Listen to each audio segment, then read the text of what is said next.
I was obsessed with the fact that I was gonna die young. I wanted to hurt people the way I was hurt. Some of the things that go through my head scare me. An artist. I got 21 seconds to go. Actor. Here we go. Top boys in the building. Growing up, had a lot of trauma and it made me angry with the world. My dad was in prison most of my childhood. The local bad boys, they became dads to me and I started to follow in their footsteps. I'm still paying the price for those years now. But once I get in front of a camera, it's not that Ashley anymore. Top boy. Top boy. Top boy. The greatest show that's ever come out of the UK. Light him up. It's crazy, you know, it changed my life. But filming the last season, me and Kane, we didn't have the greatest time. People don't understand, we go hard for that show. We go hard to make sure characters are being represented in the way they should be. And we faced a lot of resistance. How? The truth is, 2005, you had rekindled your relationship with your father. yeah. And then he died, man. I never realized it would affect me that much. Took me to some dark places, making decisions that were gonna come back to haunt me, you know? Man, I wanna break down now, just talking about it.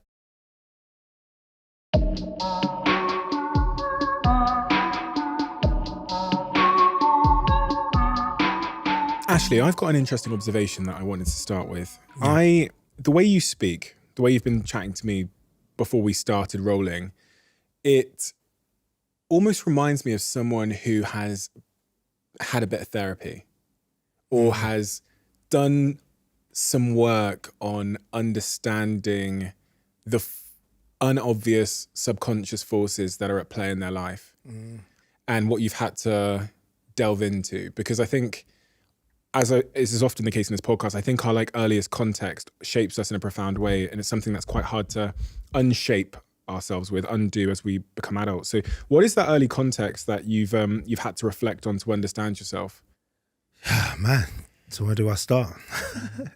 So much. I mean, look, I first of all, I've had a lot of therapy, right? So I've been in a lot of situations where I've been counseled, you know, I've sought help because I needed it, right? Had a lot of trauma. I guess that has kind of stuck with me over my life. And I think one of the biggest things for me was my dad, really. That's what it stemmed back to, growing up, just not having a father figure around. And the places that push me to.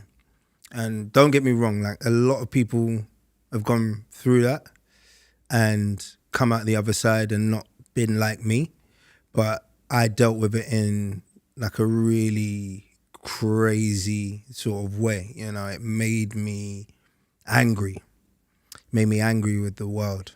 So all throughout my Soul Solid years and my early kind of acting years, my attitude towards life and towards other people was it was wrong, you know, it was quite negative. And I wanted to hurt people the way I was hurt. And sometimes I did, you know, It came out in a lot of different ways. Some of the people I cared about, some of the people who were close to me, and some people I didn't know, random people, but got me into a lot of trouble with the police. Yeah, you know, I just didn't care about myself as a teen growing up. So, and look, I had some amazing supportive people around me. My mum is amazing. I've got an amazing family. But that one niggling thing of kind of being slightly lost about what a man is, not feeling like I fit in rooms with other men, you know, in groups of people and stuff like that. Just having this niggling doubt about myself all the time, made me quite a difficult person to be around growing up and trying to explore that. So yeah, I didn't know that's why at the time. I didn't know it had anything to do with, you know, not having my dad around. My dad, when he was around, you know, he was in prison most of my childhood growing up. That was France. He used to say he was in France. So to me and my younger brothers, like anytime, you know, my mum would be like, he's in France, or someone would say he's in France or whatever, that was like code for prison. Didn't know it at the time. It's something I learned later on, but he was in France a lot of times. So, you know what I mean? It was like, so there was a few phone conversations and stuff like that with him, but never had him there. And then when he would turn up, he would just turn up randomly at my house and stuff. And one thing I always remember is that I always wanted to go with him, right? Because he was a superhero to me. You know, I didn't care as much as the other adults cared about the fact that he was, you know, in and out of my life and what damage that was doing to me and stuff like that. I was just like, I want to see my dad. Everyone else has got a dad. Why haven't I got a dad? You know, I want to know my dad. So my mum would, I got to give my mum a lot of credit, because she would never badmouth him in front of me, even though I know that she wanted to. And she would always give me the option. So anytime he would come, she was like, would you like to go? And I would obviously go. And then I'd come back crying because something had happened, you know, like one of the, you know, my dad drank a lot. I remember one time he took me to a party. It was like a family party. It was like after a christening or something like that.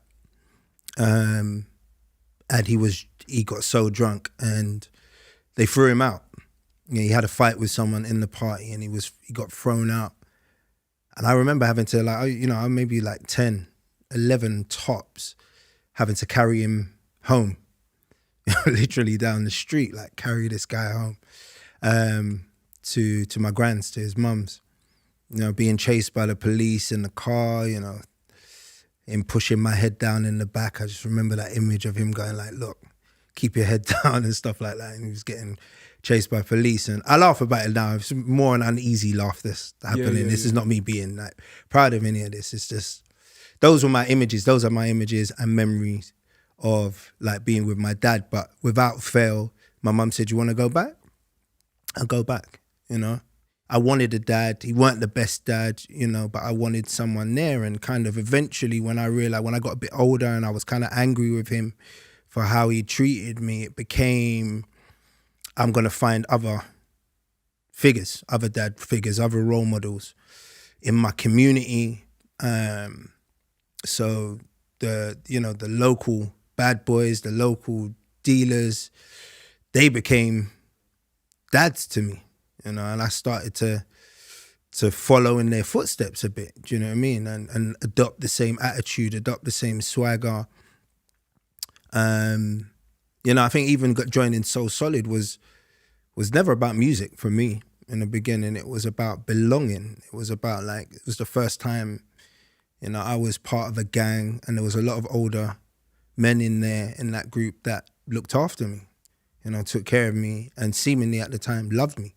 Do you know what I'm saying? As much as, you know, as far as I was concerned. So I spent a lot of years bouncing around like that. The funny thing is about it is I was having success throughout this, you know, throughout this process, like making films and successful TV shows and music and stuff like that. Like, so I guess that I had talent, you know, I had a gift that was shining through, but learning how to be a man, I didn't know. You know, I thought that was aggression. I thought that was, don't take no shit from anyone. Do you know what I mean? Don't cry. Don't take no shit. Be hard. You know, try and stand up for yourself. But emotionally, I was incapable of the other stuff that really builds the real picture of what a man is. Where does the anger come from in that situation of like abandonment, needing a father, the father not meeting the expectation that you want him to be? I often hear it with kids, like you're desperate for your father to like be a father, and you repeatedly give them another chance to be that person, and they continue to let you down over and over and over again. And it's funny because I've sat here with like child psychologists and Gabor Mate and all of these geniuses that study children at a young age, and it's funny how the one thing that Gabor said to me, who's maybe like the number one child psychologist in the world, said to me, he was like, children in any context think everything's about them. They're narcissists. So if the parents are arguing, they interpret that as something about them. And if they, so you, even in the context of what you've described, your father's behavior there, you almost, he's got his own problem clearly, but you interpret it as meaning something about you. Of course, yeah. And have you been able to understand what the interpretation was? How you interpreted that situation? I think not in that much detail, but I guess, surface wise that I wasn't good enough. I can only say that because of how I've treated myself. Because I generally, I never think I'm good enough to Really? be doing anything that I'm doing. I always feel like there's always like a sly little bit of me, and it's like they're gonna catch me out next week. Like I shouldn't have this opportunity. I'm always going to make the most of it. I'm always going to prove to people that I'm good enough to be here, but there's always that niggling doubt of what the other person's thinking about me, and that's something that I'm still working on today. I'm still working on the whole process of understanding, like, someone else's opinion of me is none of my business. Do you know what I'm saying? Like, and just accepting that, going into a room, and if I see people talking in the corner, wondering, are they talking about me? Having those, like, that sort of thought process is tough, but I think it stems from rejection. I think it stems from, being abandoned slightly. I mean, I hate to use that word, but because, my mum will be upset about me using that terminology, but because she never understood, and bless her, my mum's a very intelligent woman, but one thing she couldn't understand emotionally was the fact that I still wanted him. And even, up until he died and after he died, there was loads of moments where I was broken, and she was just like, what is wrong with you? Like, why, you didn't really know him like that. Like, why are you, she just didn't get that. Yeah, I just wanted him to be proud. If anything, I'd just love him to see me now. I'd love him to understand, like, who I've become, what I've achieved. I think in the beginning that was like a stick your finger up sort of thing. Like, even without you, I did great, But the reality is, like, the last encounter I had with him was the most beautiful encounter ever, maybe that I've ever had with any person that I love. Like, and he said some things to me that really have stuck with me, really, I changed my life going forward. But he didn't care. He was like, I mean, he cared about me, but he didn't care about the stuff that I was doing. He was like, that's meaningless. It's like, all of that can be taken away at any time. I'm glad you got talent. I'm glad you feel fulfilled in, like, what you're trying to achieve in life and your life goals and that. But I wouldn't care if you did that or you didn't. It'd still be my son, and I'd still love you as much as I do. And he was always concerned about my fight for perfection. Because I spend a lot of time, like, trying to dig deep to make things perfect, right? And it's only now I know that nothing can be perfect. There's no such thing, And I think I eventually understood, like, it's not always going to go my way, right? But I have to be slightly more willing to adapt, to accept that. And when I have been more willing to accept it, good things have happened, I got to be open to it. He passed away in 2005, right? Yeah. And by that time, you had sort of rekindled your relationship to some degree. When I was reading through, I think it's So Solid, page 12, you referred to him at that time as a waste of space, which I guess was a reflection of how you were feeling about him at that time. Yeah. I mean, it's so funny you bring that book up, because I won't even read that book. Really? I don't even think I've ever read it, if I'm honest with you.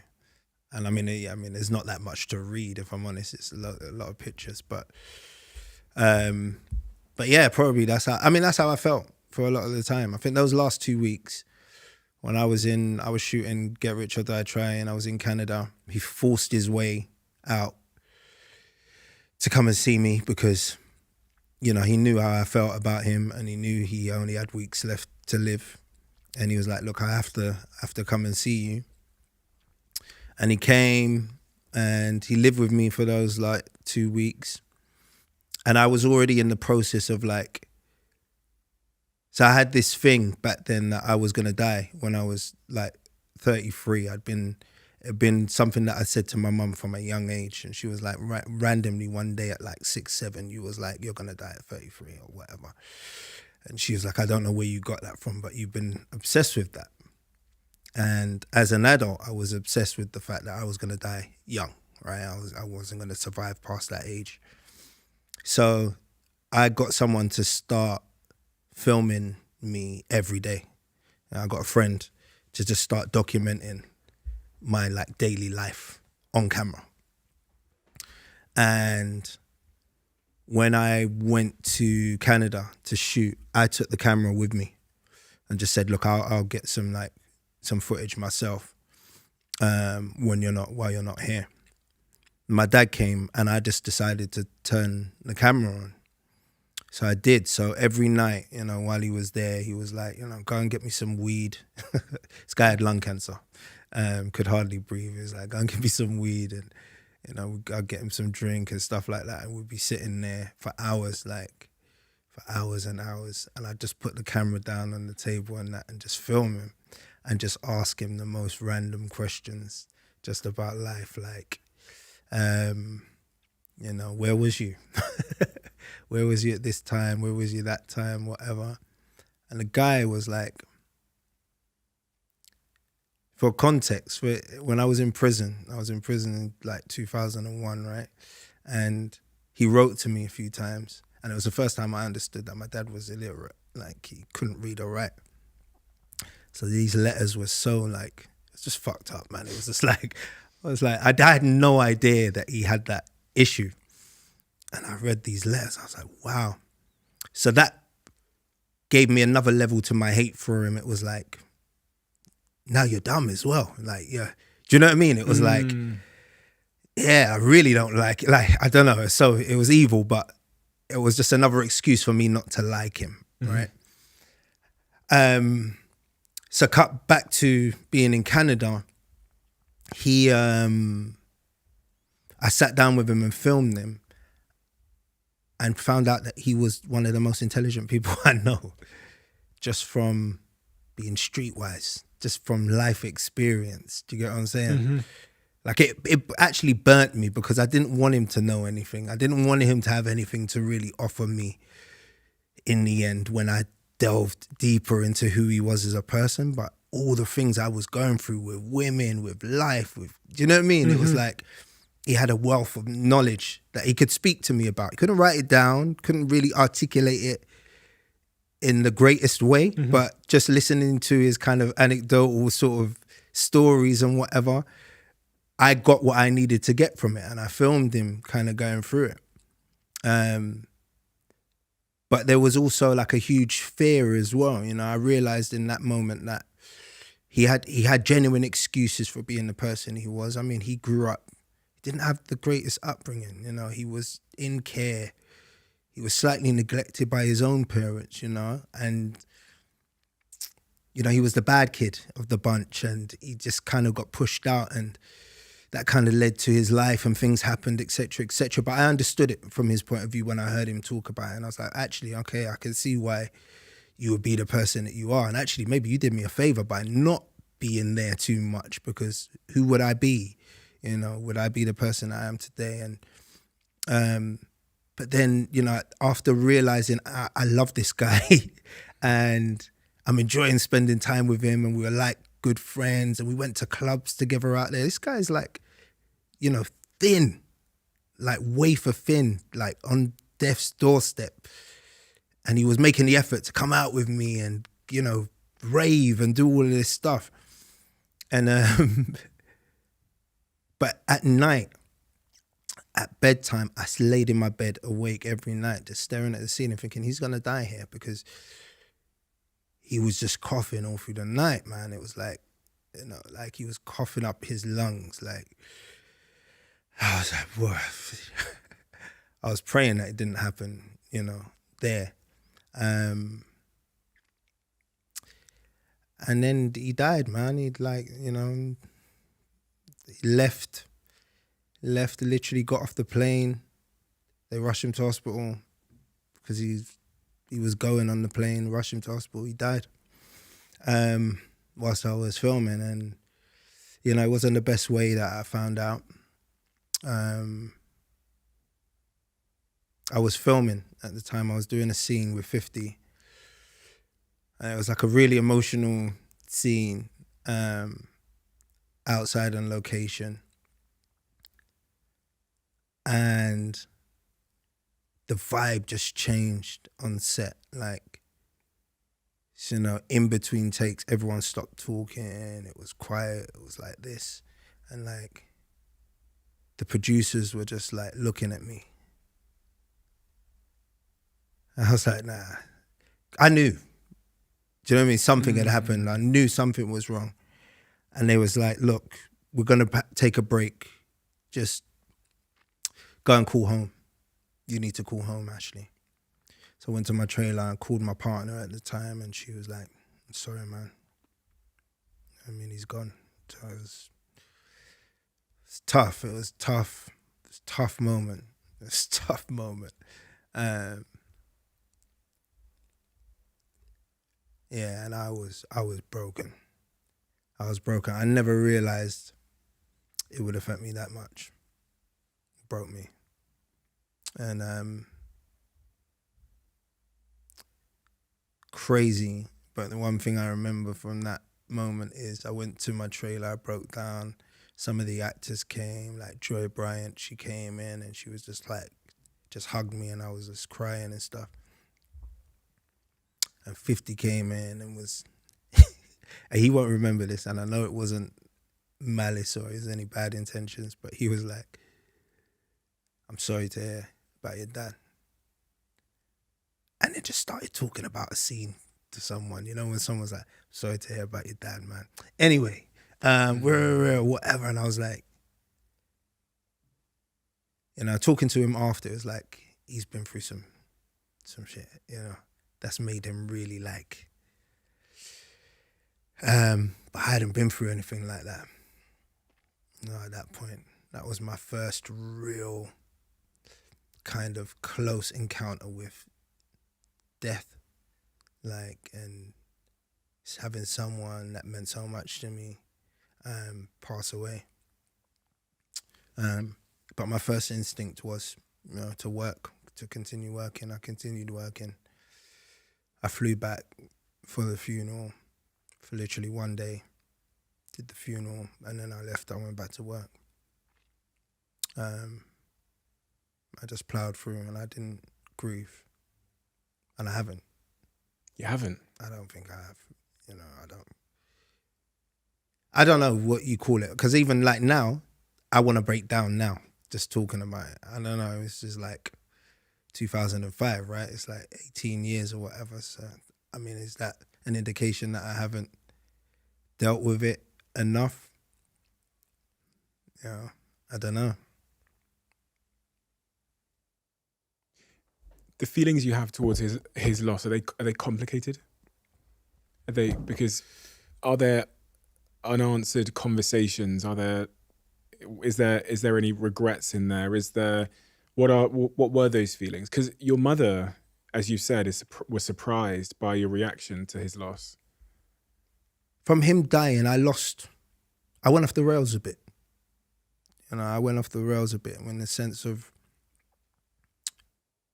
my ego took over and I lost any sort of spiritual connection that I had with life or the universe up until that point. You know, I'm never been the most religious person, but I've always been a believer in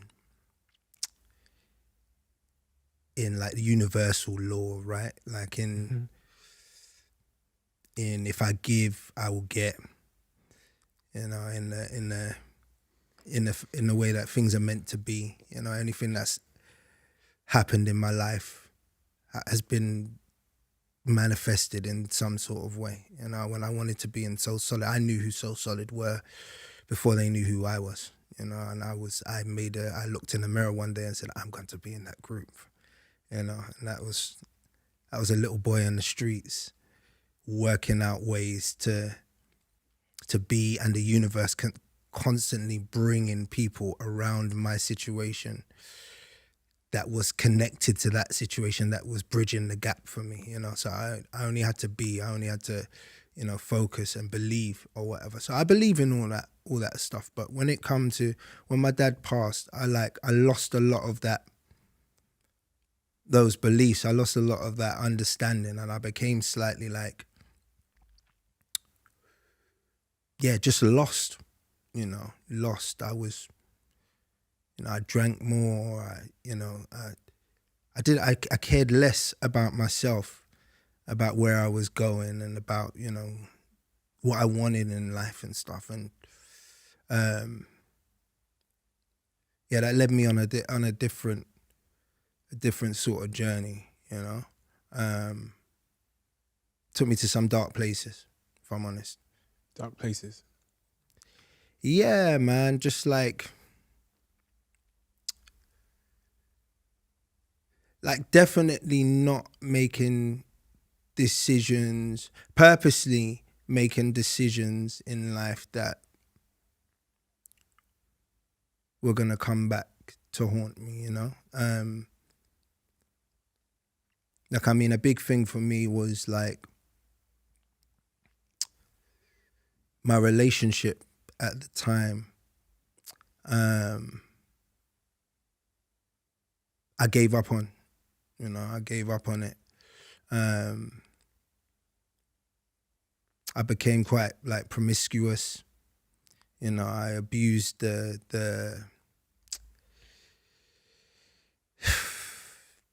celebrity that I had, you know, like I gave into the temptation that was around me a lot more.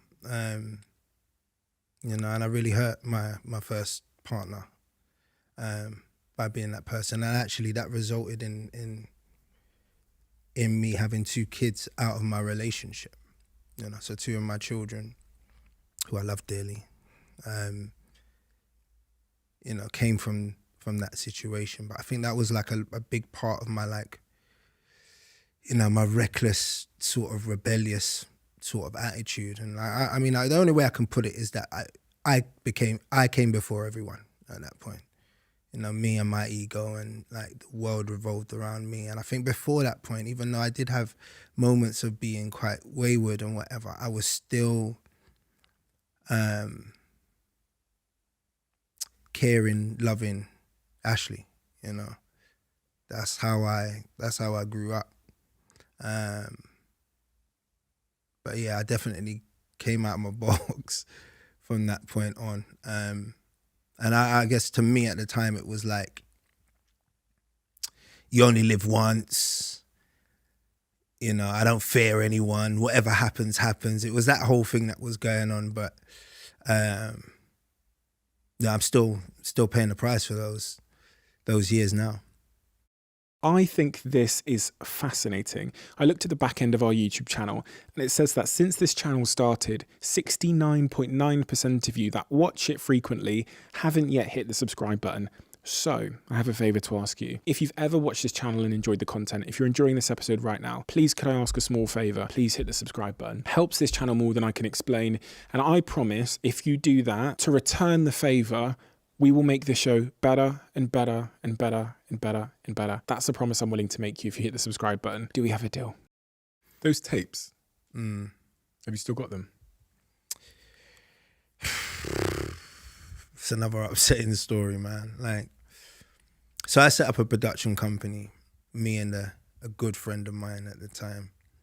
But I was a nightmare to deal with. You know, the demons were there, and I didn't give 100% into this company at all. So like a lot of the weight was left on them to kind of hold it up. And then I think this person, this guy was going through his own troubles as well at the time with his dad and his family and stuff. So, you know, it was a disaster in the end, but either way, you know, we had an archive of footage that we created from filming that we never knew what we was going to use it for, but all the stuff I filmed, my dad went into this archive.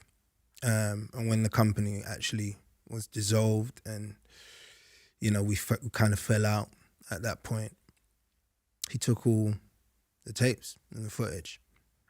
And for how many years now I've been asking to get it back, because we don't speak, you know, but for maybe 10 years now I've been trying to send messages through people I know him and stuff like that, and I've just had no response, you know. And the last thing I want to do is go into some legal sort of battle for it or whatever, but it's the last, you know. The other stuff I can let go, but the stuff with my dad, like, it's the last things I've got. I don't have pictures of him, you know. I don't have like family portraits and anything like that. All I really have is those tapes, and they're like my do you know that movie Things to Do in Denver When You're Dead? Yeah. They're like, you know, it's like that to me. It's like gold dust. It's like I could probably watch those tapes and it could probably help me through a lot of tough times that I face now, or maybe even my kids, you know, maybe even help the boys somehow. So it'd be nice to get them back. It's really sad. It's like, it's hurtful, man, you know, and I hope one day I can resolve that situation. Do you even know if that person still has them? Do you know what? I mean, I could be sitting there with the, you know, thinking that he has them, but he might not. But I'm pretty sure he does. I'm pretty sure. That last 2 weeks with your father before he passed away, my first question is, did you know he was going to pass away soon? And what did you take from those 2 weeks of sitting with him and asking, what did you walk away with that you didn't have in that moment? You knew he was much more intelligent than you ever knew. But the lessons you speak of that have stayed with you ever since and that have seemingly guided you, what were those lessons? I knew he was going to pass away. I hadn't accepted it. Yeah. You know, but it was obvious that he was going to die, right? It was obvious. Lessons, I think I got from it one of the key things I needed. And I think one of the key things you need from knowing your dad is knowing where you come from. I think that's it's just such a key point in being a dad. Like, if my son can look at me, I can look at my son and kind of, he knows who I am, he knows where I came from, he knows what my values are, you know, what I expect of him and stuff like that, then I think it makes it easier for him going out there to be just a person, to be a human being. When you're constantly looking for that reference point, right? You're lost, you know. And when I spent those 2 weeks with him, I kind of got a better understanding of, oh, okay, this is why I do that funny thing with my eye when, you know what I mean? I'm lying, or this is why I feel this way at this point. And you know, he was powerful as a man. He didn't have anything. But he oozed some sort of confidence and charm, right? That you can't buy. Like, you know what I mean? And I felt that and I saw that in him. And it made me understand about,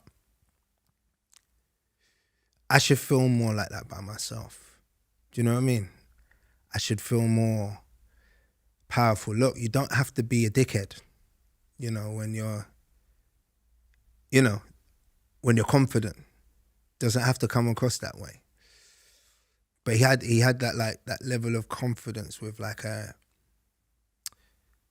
some beautiful sort of humility that went with it. But, you know, and that was my dad.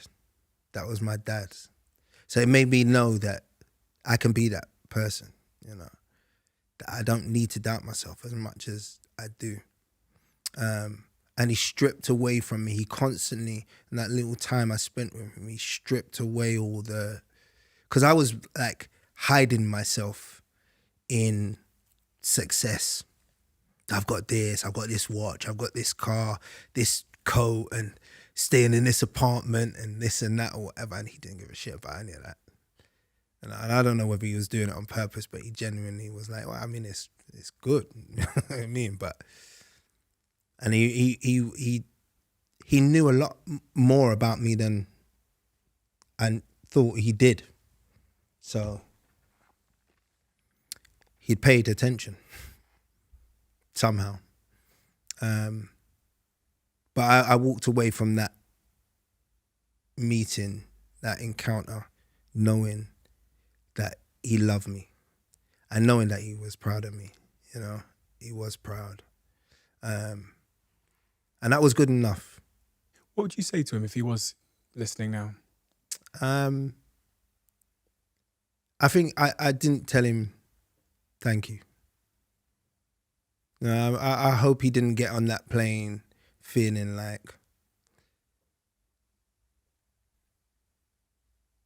you know, feeling like I was still unhappy with him. Because I treated him quite bad, you know, especially when he was going through his cancer. When he told me he had cancer, I was like, whatever.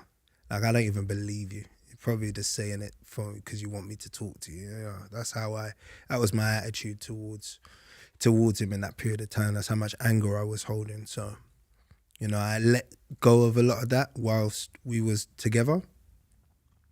But I do wonder if there was any doubt in his mind when he left, you know, because I couldn't, you know, it's not like I was like, you know, all over him and touchy-feely and kissing him and, you know, rubbing him and stroking him and stuff. I still kept a bit of a, you know, a toughness about it. Like, I'm not going to let you in like that, you know, but I do hope that he could read between the lines and know that I'd softened slightly and like let him in a bit. If you could see all the success you've had now, what do you reckon he'd think? All that you've done? He'd probably try and tell me, like, you know, he'd be like, you're not doing this right, you're not doing that right, you could improve in this area and that area and whatever, but we'll probably butt heads about it. But, you know, that'd be all good. I'd take that now. In hindsight, you know what I mean? I'd take it. He'd try and be your dad. That's what dads do, right? I mean, that's it. Yeah. That's it. Mums do the same. Yeah. I do envy some of my friends that I know. Like, I've got really good relationships with their dads, and you know, their dads have looked over their contracts and stuff like that. Do you know what I mean? I've been a major part of their life. You know, I'm determined to do that for my kids if they ever need it. In hindsight, though, we look at some of the most difficult things we've been through and overcome, and we understand the correlation that has with the better things about us, or the things that we're proud of. Like, there's often a surprising link between the worst thing that's happened to us, or the worst trauma we've had, and the best thing that's happened to us. And as I was listening to all of that, you know, you used this word talent at the very beginning. You said I must have just had a talent. But I'm not necessarily sure what you mean by talent, because you grew up with an ability to have that talent in multiple areas. You had it in music, you had it at acting at a very young age. And there's part of me that wonders that, you know, about the link of the things that you went through and the circumstances you were in, and how that left you with this trait you described as not quite ever thinking your work or you were good enough, how that actually all played into your drive and ambition to go that extra mile, to work that extra hour, to spend an extra hour in the editing studio. And I often see in people that when they have that feeling of, like, some call it imposter syndrome, I don't like the term, that they actually produce better work because they end up becoming the perfectionist that your father told you not to be. So it's interesting that there's a correlation there. And well, if I asked you, you know, because I was looking at this and you started acting super young, I'm wondering how it's possible that at 15 years old, you were not only joining one of the most successful groups at the time in So Solid Crew, but you're also acting on the BBC 15, 16, 17 years old, you're doing two things that most people never. I mean, if one person had just been in So Solid Crew, that would be a success. They would be a success. But for you to be doing both things at the same time, what have I missed here? Like, what is it about you that your character traits, your philosophy, your mindset that you think has really guided you through that process? I'm gonna struggle to answer this, Stephen, if in all honesty, because it kind of involves like it kind of involves bigging myself up a bit more than I'm comfortable with, if I'm honest. But since we're here, no joke. No, I think it's more. Look, I believe there's that some of that charm that we spoke about that I saw in my dad. I know I have in me, right? So I have that ability. I know how to talk to people, right? I know if I get into a situation like this with me and you, like I can make people like me. Do you know what I mean? Or whatever. Like it's a little thing that I've got. And I try and bring that out in the characters that I play on the screen. I think I always bring a bit of myself to the roles I play. So as much as I'm hiding behind these characters or whatever, the engine room is Ashley. And if I can find ways to use my trauma to portray theirs, I do. I think outside of the ring, when I say ring, I mean the acting space, I'm humble. You know, I don't brag. I keep it simple. And I treat people as good as I can. Do you know what I mean? And I give back a lot. You know, I'm always about like trying to help other people. It's always been a part of me. So I think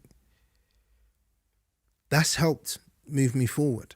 And I think especially in like within the Black community, you know, where I was one of the first to kind of break through when there was only a few Black faces on screens, and a lot of Black people that are, you know, maybe in their 40s now have grown up watching me.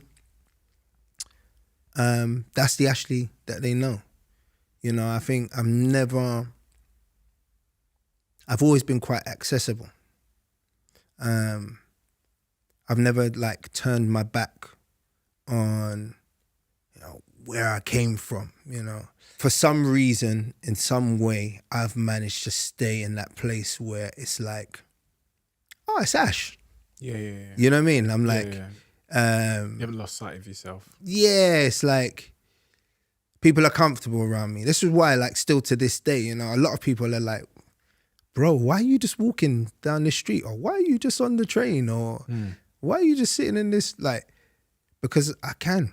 Because people don't really, you know, they don't really want to, like, I don't have the, do you know what I mean? The Justin Bieber effect on people. Like, you don't have to shut down stores or whatever when I come in. Like, people look and stuff like that. But it's like, I just feel like they're used to me. Yeah. You know what I mean? And I think, like, I mean, I'm straying off point a bit, but I think, like, all of this, as part of my character, as part of my personality, ties into why I've been working for so long, you know, why I've managed to maintain relationships in the industry, and why I have a solid, like, fan base, you know, a solid base of supporters that will show up to my shows, to watch my films or watch, do you know what I mean? Why people still invest in me. Yeah, it makes sense. And we often don't think about the role that people skills will play over a long period of time. But it's like a force that's it's like an invisible force, like your reputation in terms of how you've shown up for people, that will, when you zoom out, will catch up with you either way, for better or for worse. You know what I mean? Yeah, that's it. We call it like invisible PR. It's like, how you've treated people along the way. Well, and people don't often focus on that because there's other things they might try and focus on. But that force, that's kind of just making sure people call you when there's that opportunity, or they recommend you in a room you're not in. And that all comes down to everything you've just said there. If I'm honest with you, it's helped me so much in the sense of I've made mistakes along the way. You know, I've made mistakes that have not necessarily been public mistakes. I'm never say that I'm a perfect person, but when I have made those mistakes, people that have known me have supported me. Mm-hmm. You know what I mean? Mm-hmm. So because, you know, I've been good to people. Like, so, you know, when we live in a world today where, you know, any minute people can turn their back on you. Any minute people can, you know, cancel you or whatever they want to call it. And, you know, it happens day in and day out. So, you know, I feel really proud of the fact that I've been as genuine as I can be coming up. If I was one of your kids then and I come to you and I say, Dad, listen, I want to be an actor. No. What? No, I couldn't tell them no. But I would be worried. Why? Because it's just hard. It's a hard industry to crack. Yeah, but you did it, Dad. Yeah, I did it, but I don't know how. I'm yet to know what the blueprint is. It's tough. You know, my students at Kingdom ask me this all the time, and I'm like, all I can teach you is like how to prepare, how it's gonna happen, when it's gonna happen, or whatever. That is like, it's an anomaly, man. That's like, it comes when it comes, right? And you just got to be kind of ready for it at the time. But yeah, I mean, my kids, and the worst thing about it is, like, most of them probably are going to do something in entertainment. I can see that. So it's going to be tough. It's going to be tough for them. It's going to be tough for me. But it is a rocky road, and it's a tough life. But I will support them all the way. What is that? So if I was like, Dad, what do you mean rocky road? Rocky road meaning, you know, for years, I'd say only in the last 10 years, I've been financially stable. I've been acting all of my life. So not knowing sometimes how I was going to feed my children, you know, what was going to happen next, you know, just whether I was coming or going, it was just unstable. It's just unstable. And the rejection is immense, man. Like, you have to be really tough in places when it comes to 80% of it is people just telling you no. Like, this ain't gonna happen. You're not gonna be able to do it. That's probably not gonna work. Sorry, we don't want you, not this time. You were great, but you know what I'm saying? It's like that a lot of the time. What people get to see is that little 10% that works. Why didn't you listen to them? Because I spoke to someone close to you and they told me, they said, it's funny because earlier on you went, you weren't good at saying no to people, right? Because you said you have these people pleaser tendencies. But when I spoke to people close to you, they said, you're not good at hearing no either. As in, if someone says no to you, it turns into drive and motivation. Yeah, well. So why didn't you listen to them when all these people rejected you and said, no, it's not going to work. You're not going to be in this movie or this thing.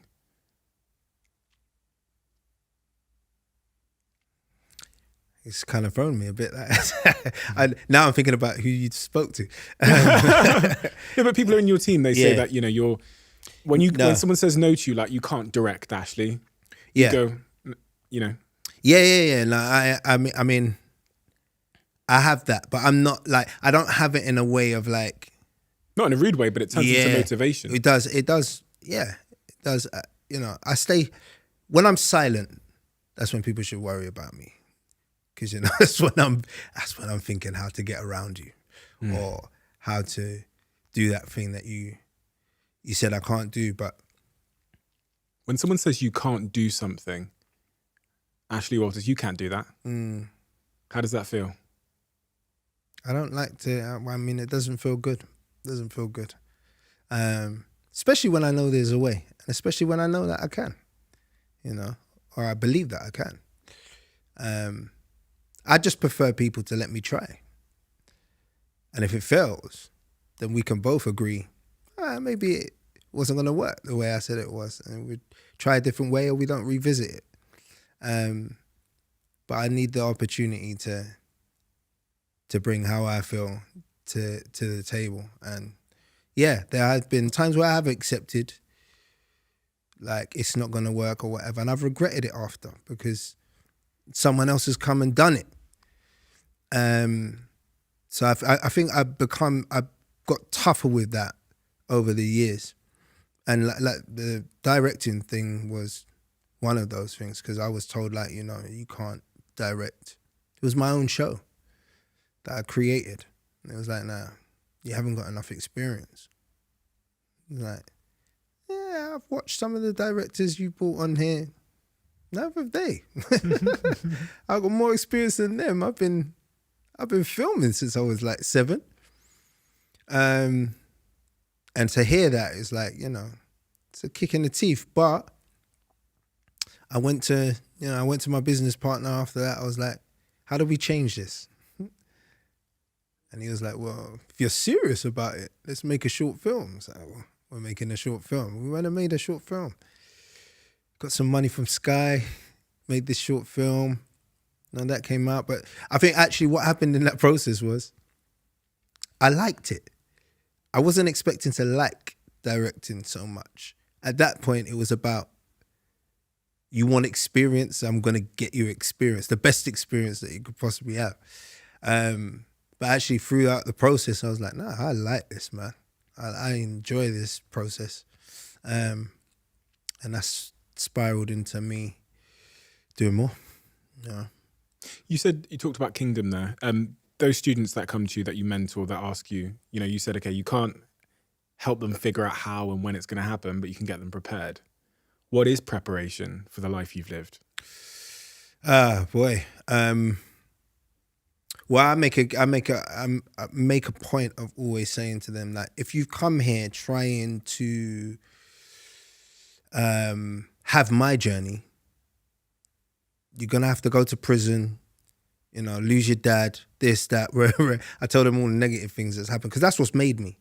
So I was speaking to Laura about this. I was like, look, I can't sit there and regret things that have gone wrong, because the truth is, if those series of events hadn't happened in the way they happened on the days they happened, I wouldn't be sitting here now.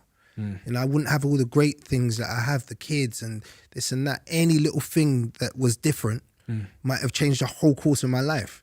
So I have to accept that. Would you erase it? Would you erase your dad passing, going to prison, if there was a button in front of you now? No, I couldn't.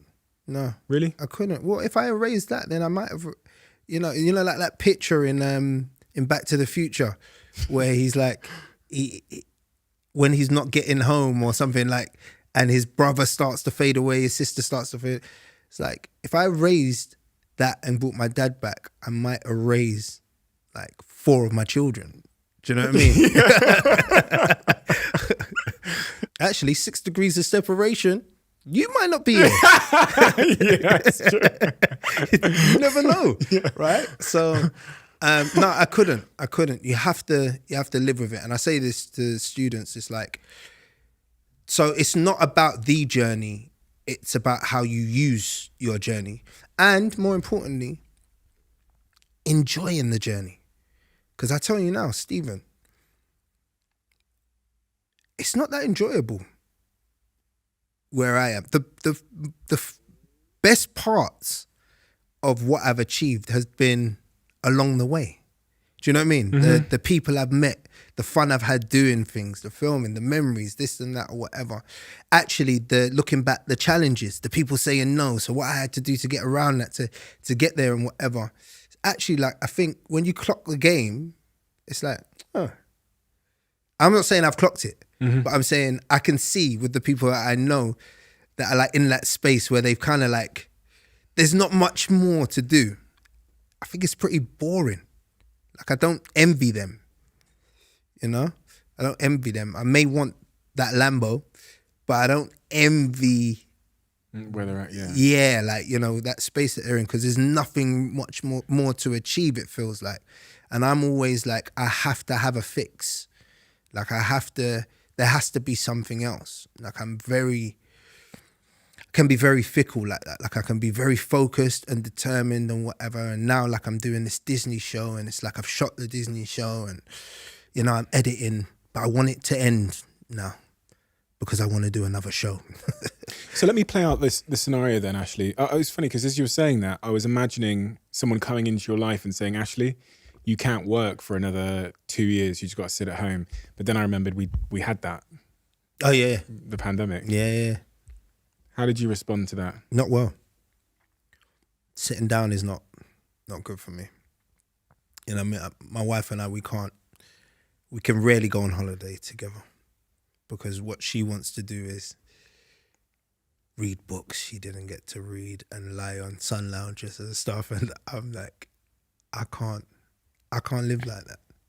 You know, I need to be doing something. Something's got to happen or be happening. What if it doesn't? It's tough for me. It's uncomfortable. What was the pandemic like in the first couple of weeks? Sat at home alone, nothing, can't go to the gym, can't move. That was tough, man. That was tough. Like taking away my work from me, and you know, all of that talk of me being like, I'd love to be there more with the kids and love to speak with my wife a lot more or whatever. I realized that I didn't. I weren't ready for it. I weren't ready for 24 hours with my family. I wasn't used to it. I was always used to having a release or knowing that, all right, I'm going to have this week full on at home, but then next week I'm going there, I'm doing this, I'm doing that. So there was always something coming. But yeah, it was a struggle. It opened up a lot of things in our relationship. Definitely. I mean, me and the missus, you know, we dealt with a lot. You know, we argued a lot throughout that period of time. It was tough. There was a lot of things I didn't realize irritated me, you know, maybe about her and vice versa. You know, she realized there's a lot of things that irritated her about me, I guess, because we're spending so much time together. If I was a fly on the wall in your household at that time, what Ashley would I have seen? In that first couple of weeks? Yeah, I mean, them depressed. You know, they were sad. Depressed? Yeah, slightly. Yeah, not worried about the state of the game, worried about where we was. I mean, I was one of those people that was worried as if am I going to die? Do you know what I mean? That was like one of my first thoughts. Like, did you have a breakdown? No, I don't think I had a breakdown. I kind of know where I mean, I had a moment. Yeah. I did have a moment because I think the pressure of not, like, it was hard for me not to have the choice to work. Like, it was hard for me not to have the choice to do certain things with my life. You know, and yeah, it took its toll on me. I don't know if I'll go as far as saying I had a breakdown, but I was very depressed. I was very low. The reason I asked the question is because someone who, I think you remind me of myself in many ways, where I think at some level I'm getting some of my self-esteem and some of my self-worth from my work. Like by being successful in my work, I think I feel like I'm good in myself to some degree. It's probably an illusion. But it makes me feel that way. It's probably the same reason people buy Lamborghinis. Like, it is an illusion. It's not going to fill the void, but it keeps me stable. The chaos keeps me stable. And that's why I ask the questions, because it's one of those moments in our lives where, for someone like you, where your work requires you to be on sets. Yeah. Mine I could still do from my laptop, right? But for you, you have to be on sets, and all that stuff shut down. We locked down. So how does one? Because I'm guessing here that you have the same relationship with your work on some level, where it makes you feel like you're good. Yeah. Like you're enough. Yeah. I mean, yeah, you're right. You're hitting the nail on the head. I mean, I can't articulate it any better. I guess that's what happened. It stripped a bit of me away, and I became a civilian. Do you know what I mean? It was like the little part of me that made me slightly different to the people around me had been taken away, and I just had to be Ashley, and just and actually sit with my thoughts and deal with my flaws, you know. You'd spent a long time distracting yourself. Yeah, 100%. But it became evident, you know, I was drinking a little bit too much. I smoked a lot. You know, I was biting my nails. I know these things sound stupid, but to me, they were like things I'd never been able to conquer, and became more apparent and evident where I had nothing else to do. Sitting with yourself and sitting with your thoughts. How's that for you? It wasn't great. It wasn't great at the time. It's not. I mean, it's not always great now. I'm a strong believer in that. That voice in my head is a mug. He's not the right person for me to be listening to. Really? I don't believe anyone should listen to voices in their head, if I'm honest with you. Your head it's an extension of you, right? It's going to be trying to like, it's bias. Mm-hmm. It's going to be telling you, majority of the time, telling you the shit you want to hear, you know, telling you stuff that's not really happening, but, you know, trying to justify. I just think, you know. Why is he a mug? That voice in your head? Because he's made me make some terrible decisions, in my opinion. Now nowadays I try to quieten the voice as much as possible, right? And connect. I think that's the most important thing to do. Like if I'm sitting there thinking something and I don't know the answer, something maybe emotional, something, it's like, it makes more sense to call my mum or to call someone else, you know what I mean? Or to open up to my wife about it and go, what do you think about this? And get someone else's perspective and then make decisions. But I feel like, you know, as emotional creatures as we are as humans, and we, you know, a lot of the moves that we make are based on, you know, emotion, anger, fear, you know, jealousy, this, that, whatever. I just think you should never be making decisions in that frame of mind. You know, you should always have someone to bounce something off. But I just don't think the voice in your head. I mean, look, in my opinion, in my life, the voice in my head has never been the best voices. I've done some of the most stupid things because I said to myself it's the right thing to do. The personality of that voice. Angry, you said? Yeah. At times. Look, there's a very vengeful person somewhere inside of me. I believe we've all got that part of us, you know. Some of the things that go through my head sometimes scare me. Because I've been hurt. You know, I've been hurt. And sometimes it feels like the easiest thing to do is hurt other people. But I'm just glad that I have the ability to control those feelings and to think about things and to kind of always, in anyhow I can do it, move forward with love. And I have a clear understanding that, you know, hurt people. So if you can forgive, you know, you're doing yourself a great favor, first and foremost, if you can forgive. If I can forgive the people that hurt me, right? Do you forgive everybody in your life? I don't think I've got round to forgiving everyone. I think I do carry a lot of baggage, but I'm working on it. You know, I'm working on it.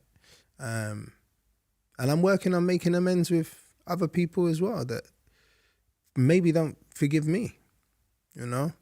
But what I do know is the people that maybe I don't forgive, they've probably forgotten who I am. You know, but I'm sitting there thinking about them all the time. And it's like, so who's really hurt? You're hurting yourself. Yeah, that's the nature, isn't it, of holding the grudges, which we all do.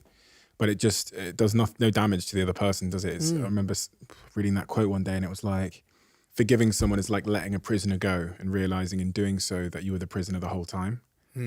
Like you can imagine opening the gates to the jail and seeing yourself run out. Yeah. Really going, fuck, yeah, I was only hurting myself. You said something quite curious there, which gave me a train of thought, which is sometimes I just want to speak to my wife, Danielle, about it. Now, speaking to your wife about it, when I think about the other points you've given me about not being, like growing up the way you did, emotion not coming naturally to you, I'm guessing you're like me in some respects where, because having the kind of conversations that you need to have to keep a woman in your life don't come naturally to me either. I still don't even call my parents I'd never call my parents mum or dad. I didn't have that affection growing up. So if you don't build the ability to communicate in a certain way and to listen in a certain way and show emotion in a certain way, you have no chance of being in a loving, committed relationship and getting all the benefits of that. What journey have you been on with, like, because it's funny, because I was thinking about that moment where you're locked down together and the war. And much of the war is like either one person or two people that don't know how to communicate properly. Yeah, that was the war. The war was because Dan is like, she's the most loving, caring, tactile sort of person I've ever met in my life. Like, to the point that when I first met her, when we first started dating, I met her a long time before we started dating, right? When we first started dating, and I met her family, and I saw how her family are together, like, it made me sick. And I know now it was jealousy. Because I just never, I love my mum, and I know my mum loves me, but we can go without talking for 2 weeks. We're not all over each other, hugging. Do you know what I mean? Like, we just have that really clean relationship. Hello, right? mother. Yeah. It's like that. Like, whereas Dan's family was completely different. I'd come home, you know, to the flat, and they'll all be lying on the sofa together, like lying in each other's laps, her brothers, her mum, or whatever. Then her dad would come out the kitchen, oh, you all right, Ash? Whatever. It's just like this whole, and in the beginning I was like, oh, this is grating on me. Like, I can't deal with this. This is weird. You know, that was my first reaction. This is weird. But I've learned to love it. I've become a part of that family, and I've learned to realize that I want some of that. I wanted some of that. You know, I wanted some of that. It doesn't make me love my family any less, but it's nice to get some of that loving, like some of that, you know, physical stuff. So yeah, that's where Dan comes from. So her side of the street is always like, I'm like, strap your boots up. Something's gone wrong. How do we solve it? It's getting cracking. And she wants to be like, I want to talk about what went wrong and not do anything about it. And I just can't understand. Like, sometimes we're like chalk and cheese. I'm just like, you want to sit here for an hour telling me How you feel. And I don't get that. And I do have to, like, I need to understand that more slowly but surely. And like, I'm getting there slowly but surely. I'll come a step closer, but I'm quite, you know, I can be quite cold as a husband, and that doesn't work with her. And she's a feisty woman as well. So she's not scared to tell you. It reminds me of myself and my relationship, but at the same time, I know that that's exactly what I need.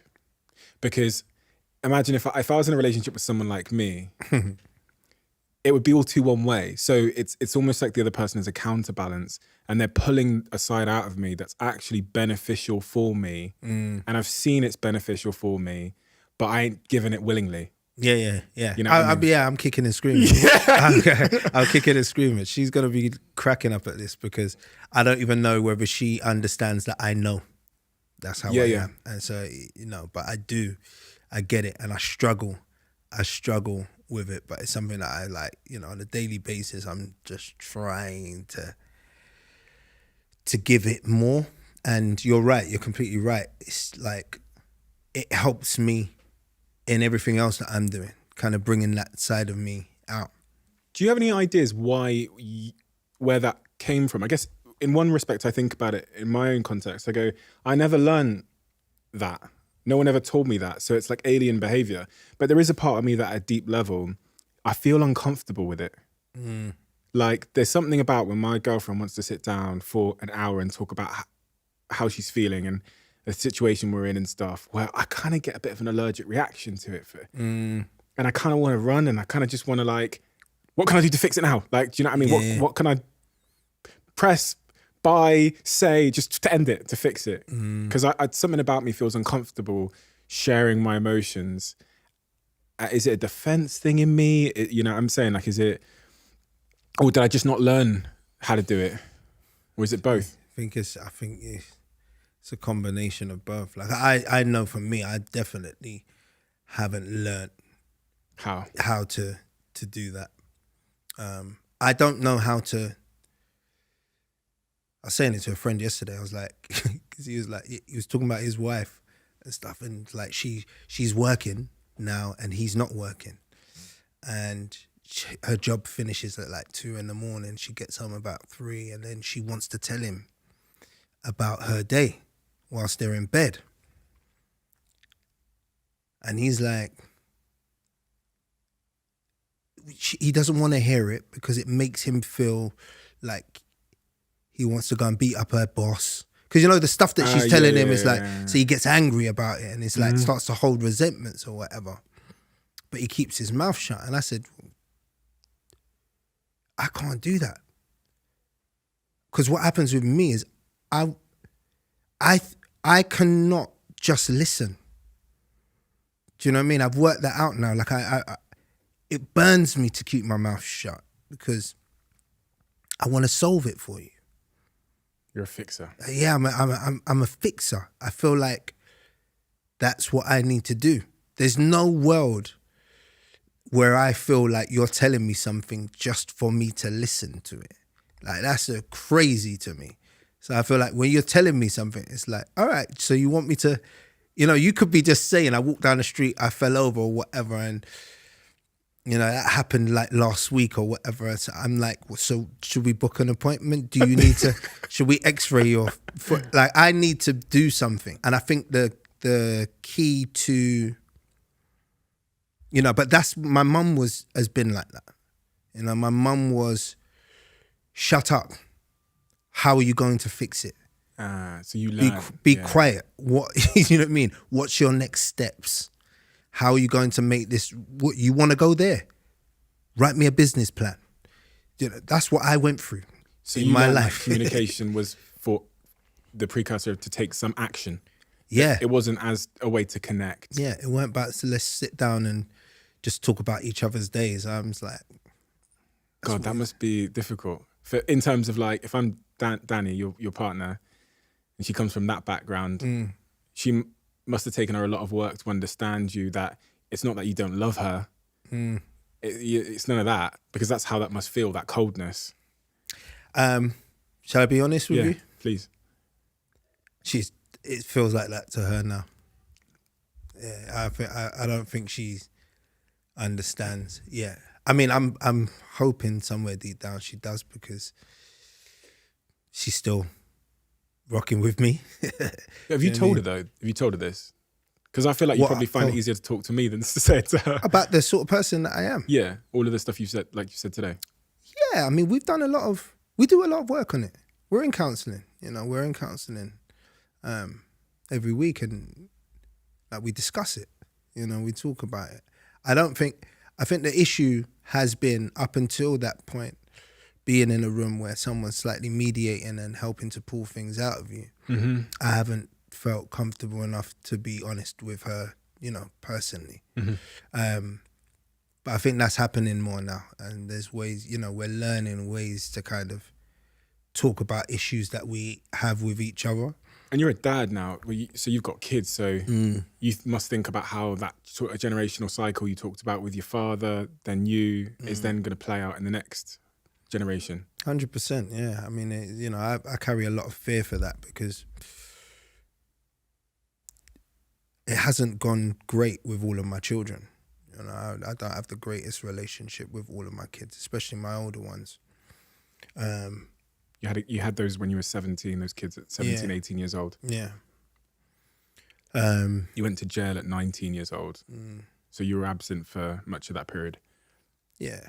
A lot of the first bits of their life. And then when I wasn't, I was out, I was touring, I was doing music, and then I was acting. And then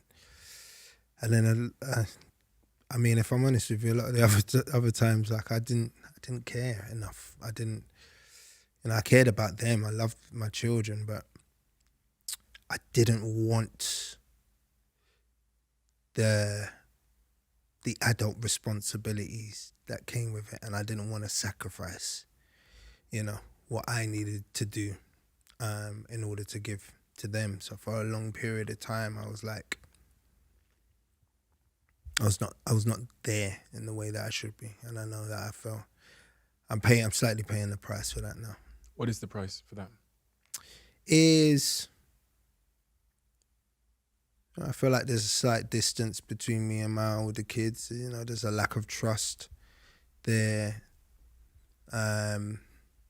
in feeling sometimes like, why didn't they come to me about that? Yeah. Yeah. That's for me that's a dad thing it's a dad conversation to have. And as well, I think I passed on my distant kind of ways to them. Okay. So, as much as like when we're together, we have an amazing time and whatever, but they don't call me that much, Mm-hmm. I think it's the same with me and my dad. I think we never really had a close relationship, and I think he probably had the same with his father, and I have the same with him. And my fear is how that translates downwards to the next generation. But me and my father, I wouldn't say we're like, he knows what's going on in my life, other than him listening to this. There isn't like the phone call to update him or anything. So I can relate. We've got an exciting new sponsor on this podcast, and I couldn't be more excited to announce that we're now working with Shopify. And if there's one tool that I use pretty much every single day in my businesses, that is certainly Shopify. I'm sure you've all heard about Shopify, but for some reason, if you haven't, then Shopify is the commerce platform that is revolutionizing millions of businesses worldwide. Whether you're starting a side hustle, a new project with a friend, or a global business, Shopify has you covered. You guys may know that we recently sold a product on this platform called the Diary of a CEO Conversation Cards, which featured questions from the guests in these episodes. And from start to finish, from launching that product, we used Shopify, a total game changer, makes life incredibly, incredibly smooth when it relates to business, and a tool that my team have absolutely loved using, which is not always the case with technology. We couldn't have launched those conversation cards without it. And if you guys haven't tried Shopify out for yourself, then I highly suggest you do. Head to shopify.com/Bartlett to take your business to the next level today, and let me know how you get on. That's shopify.com/Bartlett. Let me know how you get on. Top Boy. Yeah. Crazy how that all played out. Yeah. It's been an amazing journey, Never thought it would actually. When we were shooting the first season, I remember Kane looking at me and going, "Are they gonna put this on TV?" Because the subject matter, some of the things we was in the process. We were shooting that scene where we cut off Sway's finger in the market in Summer House, and we was literally looking at each other like, Channel 4 gonna put this on TV, because we've never seen anything on TV like it at the time. But cut from that to where we are today, one of the biggest shows on Netflix, one of our biggest kind of exports from the UK globally, and people walking down the street and people just hearing Deshane from every angle of London. It's crazy. You know, it changed my life. Changed my life. In hindsight, you see how big of an opportunity it was. But when someone approached you with that, and that you saw the script and you saw the role you'd be playing in it, you must not have had an idea that it was gonna. What did you think? I didn't. Do you want to know why I did it? Why? Right? Because like literally months before, I'd said to my agent, I said, look, I'm sick of just being a bad boy all the time. Like, I can't keep on playing these same roles. Like, so all I'm getting is, after I'd done Bullet Boy, I was just getting the same scripts over and over again. You've been typecasted. Typecast, yeah. And I was like, I'm not, I'd done a bit of research. I'd watched like videos of other actors, like Black American actors, had been in the same position, and other people and I just said, look, I have to be willing not to work, but I want to be seen for other roles. Like I want to be, and she made me know. She was like, look, you may not get any work for a while. That means like no money, no this and that. And I was like, oh, so be it. So that situation came about. But then the Top Boy script came, I remember, not too long after having that conversation. And for the first time for me reading that script, I was like, wow. It felt like Goodfellas, Scarface, like all of those shows, those films that I'd grown up on that were very violent, don't get me wrong, but behind it all, there was some structure and hierarchy. It was the first time that I'd seen black organized crime not looking like a bunch of crazy kids with hoodies just doing crazy shit and not having no, with no sense. It was like I read characters that were human, that I finally was like, I saw the people behind the hood. I understood why they was doing what they was doing or what their motivation was for, whether I agreed with it or not. And I saw a character in Deshane that was like aspired for greater, like he wanted to change the face of the game. His initial intention was that I can do this, I'm going to be the best at it, right? But along the way, I'm not going to hurt people and I'm going to feed everyone, and he was on, like, that entrepreneurial kind of, it was like there within the script and within the character. And that was like, that turned me. So like literally months after going, I ain't doing no more of these roles or whatever, that script coming, I was like, yeah, I'm doing this one though. And that's what made me do it. And there was no hesitation? Once I read it, no. I never read anything like it. And you got to imagine, I was reading loads of, like when I say everything I read was about a black boy from inner city London that was a drug dealer or was stabbing someone or was shooting someone or whatever. It's like loads of different like iterations of the same character, right? And when I read that, just stood out for me. It was something different. I knew that there was something different about it, but I'd had no idea that it would cut through the way it did.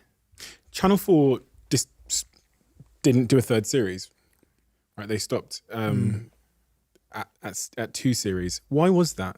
I couldn't figure that out from rummaging and reading. Yeah, I mean, you're not the only one who can't figure it out. I mean, I think over the years, because I've been asked that so much, right? And I've learned or created scenarios that could have happened. Oh, okay. Right.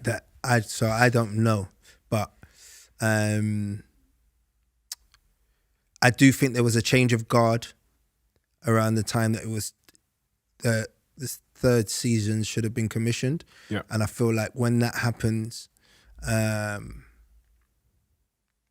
ideas need to change in order for the new person to feel like they're not living off the coattails of what the last person created that was successful. And usually it's the most successful thing that gets the axe then, because there's nothing that, I can't take the credit for this success. So I feel like that might have been a reason why, or maybe there just wasn't the space there at the time for them to take it where it needed to go. to the next level. But either way, like we discussed before, so good that it happened that way, right? And it had that space to just not be around and for people to want it back for so many years before we got into the new situation. Why did it come back in your view? I think it timing wise, when it was on Channel 4, it landed at such a pivotal time just in London and for culture, and coincided with like your the real kind of social media kind of push and all of that stuff. So I think it was kind of cemented in people's minds, and I think it was like the first of its kind really to to do what it did. So I think that having that fan base, that key kind of niche sort of fan base, cult fan base, kept it alive. And then I think it translated as well, didn't it? Really interestingly, because a lot of the work at that time that was one on the surface might think was similar. Those stories of of London and young black men and crime and all of that stuff, they didn't translate well globally. They didn't cross over to like different audiences, and in the same way that for some reason Top Boy just crossed over. And maybe it's because of that complexity and that how thought through the plots and storylines and characters are. And it wasn't just surface level shit. Like a lot of the other stuff was like stereotypical surface level. Yeah, there were humans on the page, and what happened, you walk away from you root for these characters no matter what they're doing, and that's because they're 3D, and so you understand kind of what's going on in their heads. I think from the beginning, we've always incorporated what's going on outside of that world, I think in like season 1 on Channel 4, it was like mental health. There was a lot of other issues that we were throwing in there, like, with the little kid Gem Soul, just kind of his family structure and neglect from his parents and stuff like that. There was just other things that kind of we talked about that you just didn't get in the other shows. And then we had, a big part of this puzzle was Yan Demange, because he's a filmmaker, right? He's a very cinematic, well-versed kind of filmmaker that knows how to get brilliant performances out of people. And remember, maybe 90% of our cast in that first season had never acted before. It's crazy. So you needed someone at the helm driving that had a clear understanding of how to get great performances out of people that hadn't had that much experience, and also shoot a beautiful TV show. What do you have to do to get the best performance out of yourself? Do you have any rituals or anything when you know you're going on set? Is there anything that you do to embody the character and to also just like get yourself in the right frame of mind? I have no set of rules, but I'm open to being willing to do what it takes for any given. It's different every time. I've had characters where I've gone into play that I'm like, I don't even know if I can do this, so I'm shit scared, so I will do everything. Like, I'm not eating. I'm mover. Don't speak to people that I love. Like, this was for a role where I played like an alcoholic, like crack addicted, like character. I stopped eating food. I needed to lose the weight. I needed to feel homeless. So I kind of put myself in a situation where I left my household and I slept on a mattress in a 1-bedroom kind of apartment thing, and like really pushed myself to the limits. Because sometimes I don't know how else I'm going to do something. Like, just being able to act isn't enough. Like, I need to feel it.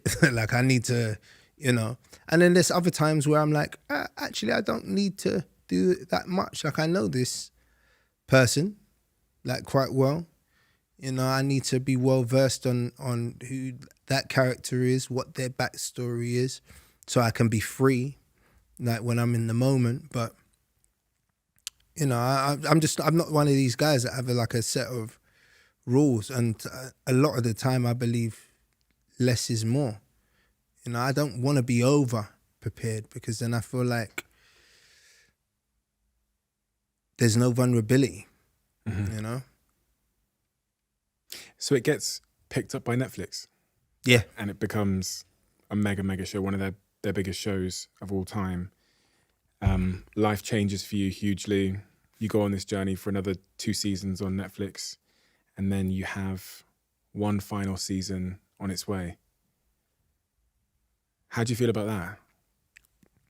It's bittersweet. What's the bitter and what's the sweet? It's bitter that some of the people on that show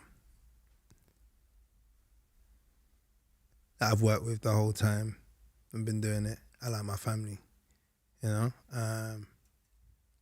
And actually, I know we've discussed this, the type of person that I am. I'm not going to see them that much after, right? It was our reason for connection. And so what happens in this world, you move on, you make other families, you develop other relationships. So I worry about like losing those connections a bit. You look sad as you say it. I can see the emotion in your face. Yeah, that's a bit of thing for me. It's like, remember, you spend more time with these people than you do with your actual family. You know, you invest so much into them, and so it's tough. I mean, and I mean, if I'm honest with you, the last film in the last season brought me and Kane probably even closer than we've ever been kind of doing that show, because we didn't have the greatest time, you know, fighting for what we believed in. And making it the best show that we could make it be, you know, the best last season for the fans. Like, people don't understand, like, we go hard for that show. We go hard to make sure the scripts are right. We go hard to make sure other characters are being represented in the way they should be, and storylines make sense and whatever. And the truth is, we faced a lot of resistance this time around, you know. We wasn't given the creative input all the time that we desired. And this is like a common thing, you know, this happens behind the scenes. So this is not me being a grass or anything. It's just like, it's the reality. And sometimes, you know, when there's 7 execs, 8 execs, not everyone agrees, and you got to, you know, you have to, it's business. You've been there, right? You know how it goes. Feeling, yeah. So it was tough. We went through a tough experience we haven't been through before. And that brought us closer together. So it's even harder knowing that this is the last time, because we developed another level to our relationship where I was like, like as businessmen, like we're a team. We're a team as well, you know what I mean? You know, but the sweet thing about it, if you want to make, you know, end on a positive, is that I've got my life back. You know, I mean, to a certain extent, Deshane is a very popular character, but when I say life back, meaning that I can pursue other avenues. You know, contractually I was tied down to that show for a long time. You know, that's how it works, and it'd be nice to see what else is out there, what else I can do, where I can take my career. You scared a little bit? I was just going to say that, yeah. So it's also scary, because that was, is to get that stability in the acting game is very rare. You know, usually if you want that sort of stability with a show or whatever, then you have to go and do a soap, you know? Don't really get it from like drama like that. So yeah, it's been nice. It's been good for the family. It's been good for me to focus on just being an artist and enjoying what I do, rather than worrying about mortgages and, you know, other stuff. But yeah, been a brilliant time. Did you win the fight?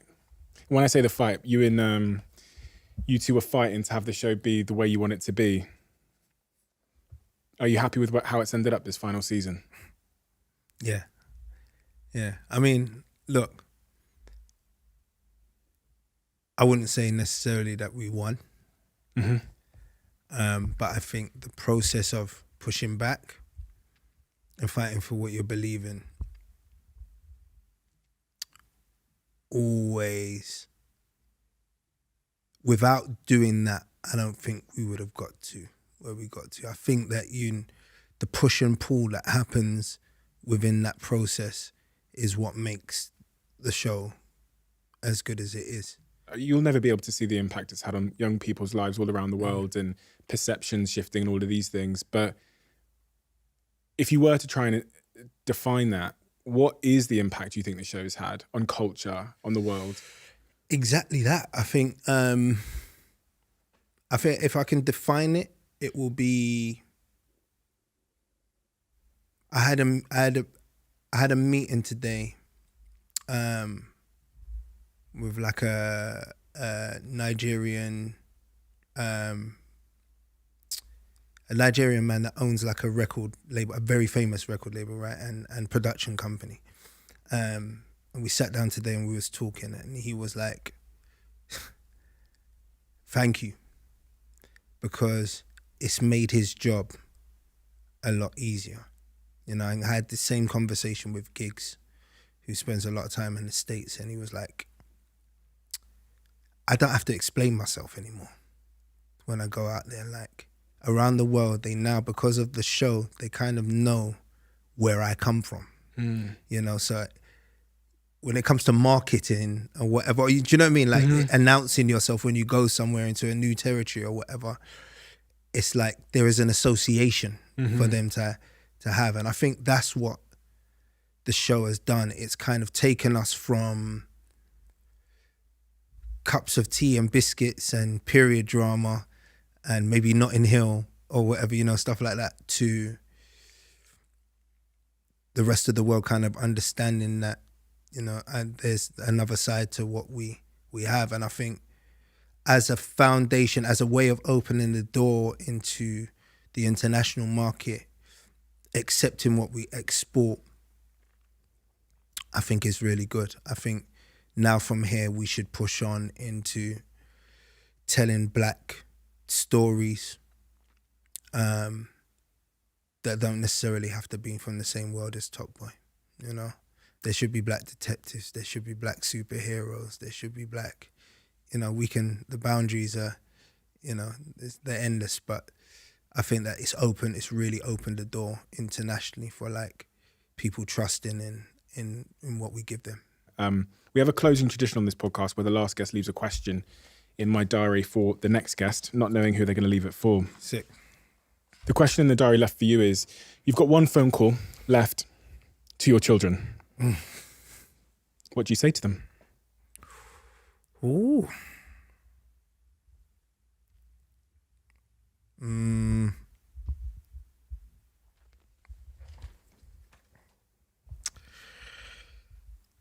Probably. Uh-oh.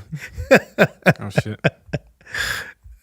What I always say to my kids when I leave the house, don't eat my chicken wings. Oh my God. Nah, on a real note, it would be, I know it's cliche, but it would be that I love you. You know, and I think that's, I didn't tell my dad that before he left. And yeah, we didn't have those conversations, and he didn't tell me that, not using those words. And I'm assuming that this last conversation would probably be the last time that I see them. So I'd want them to know that. Yeah. Ashley. Yes, sir. I can't wait. Can't wait to see this last season. I share that excitement with everybody else that's listening right now. And thank you for creating a piece of art over the years and fighting for that piece of art. with to keep its integrity and to keep the resonance that it's had with everybody that's consumed it, even when it's easier not to. And understanding you, I understand why that fight was so important for you. And I'm exceptionally excited because of your experiences and because of that that take on your art form that you've developed over the last 2-3 decades, to watch your directing career continue to play out. I know you're working on some incredible things at the moment. I know you've been working very, very hard on those things. That's a conversation for another time.